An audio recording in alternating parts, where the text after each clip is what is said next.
ce qu'un test d'hydrophonium et à quoi sert-il? Le test d'hydrophonium aide à diagnostiquer la myasthénie grave, mais aussi à choisir la dose de traitement et de suivi la plus appropriée. Nous vous expliquons comment cela fonctionne.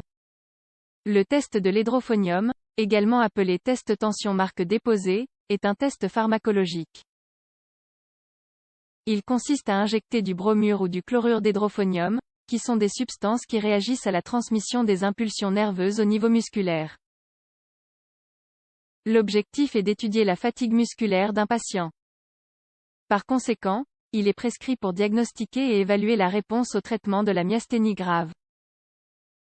Cet examen est considéré comme efficace et est le plus utilisé pour ces pathologies. Cependant, cela doit être fait avec une série de précautions. Dans cet article, nous expliquons ce qu'est le test d'hydrophonium et comment il est effectué. Qu'est-ce que le test d'hydrophonium? Le test de l'hydrophonium, en plus d'être appelé test tension marque déposée, est appelé test antiQD marque déposée. Ces noms varient parce qu'ils font référence à la marque de commerce du médicament. Tensilone marque déposée est du chlorure d'hydrophonium, tandis qu'antiQD marque déposée est du bromure d'hydrophonium, comme expliqué dans une publication de l'Agence valencienne de la santé. Ces médicaments agissent au niveau neuromusculaire et empêchent la dégradation de l'acétylcholine, qui est un neurotransmetteur qui agit sur la plaque neuromusculaire. C'est-à-dire dans la région où les neurones se lient aux fibres musculaires pour les stimuler.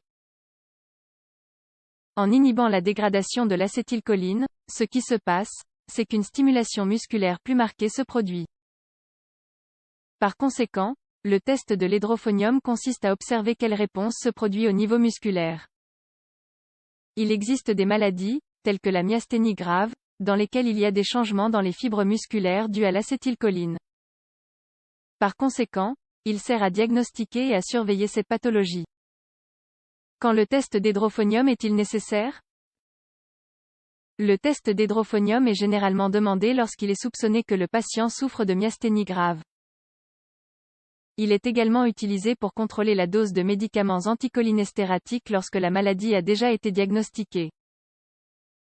Comme nous l'avons expliqué dans la section précédente, la plaque neuromusculaire est l'endroit où les nerfs et les fibres musculaires communiquent. Dans cette zone, le nerf sécrète un neurotransmetteur appelé acétylcholine, qui se lie au récepteur musculaire. Dans la myasthénie grave, le système immunitaire produit des anticorps qui bloquent ou détruisent les récepteurs de l'acétylcholine.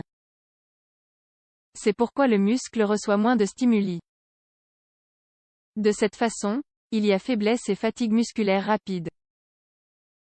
Dans la myasthénie grave, la faiblesse s'aggrave à mesure que le muscle affecté est utilisé.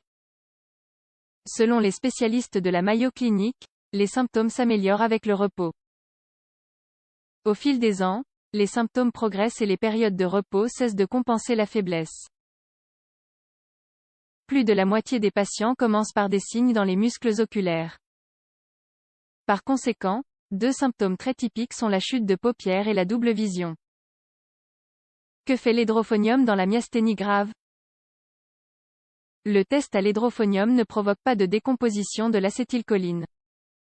Cette dégradation est effectuée par une enzyme appelée acétylcholinestérase. En ne se dégradant pas, il y a plus de concentration. Par conséquent, la stimulation musculaire est plus importante. Lorsqu'un test d'hydrophonium est effectué sur un patient atteint de myasthénie grave, les muscles ont plus de puissance.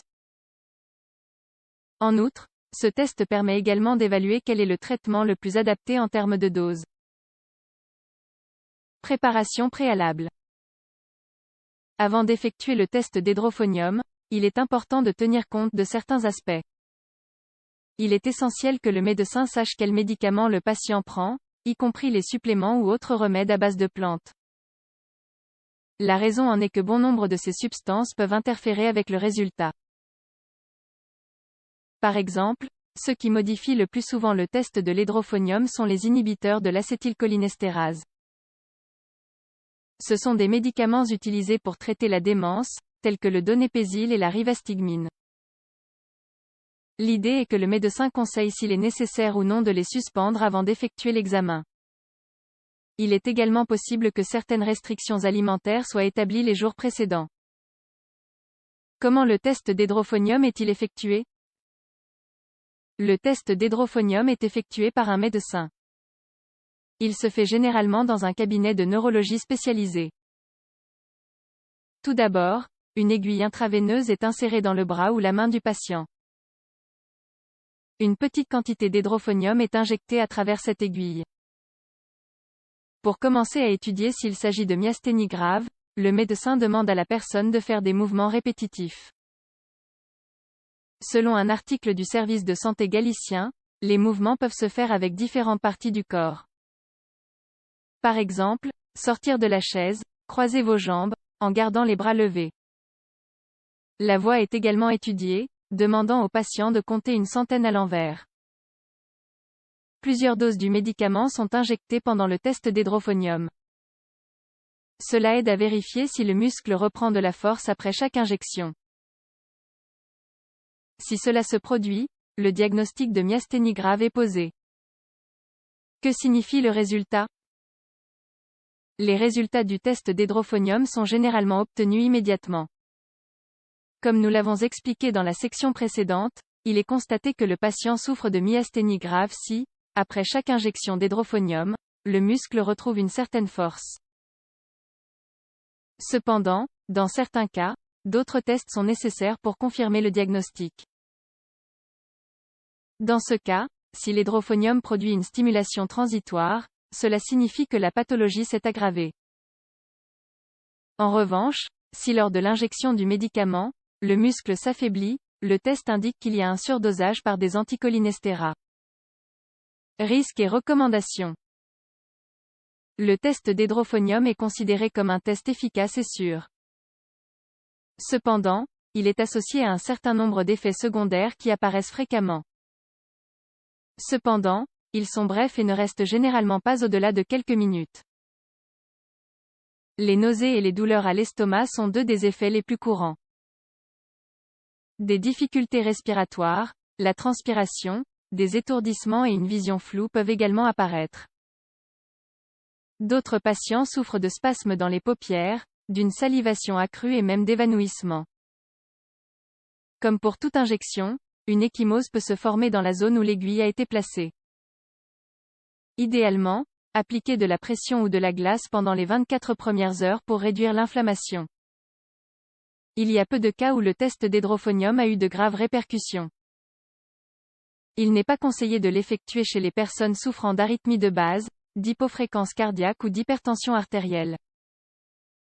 Le test est également contre-indiqué chez les patients atteints d'apnée du sommeil et d'asthme.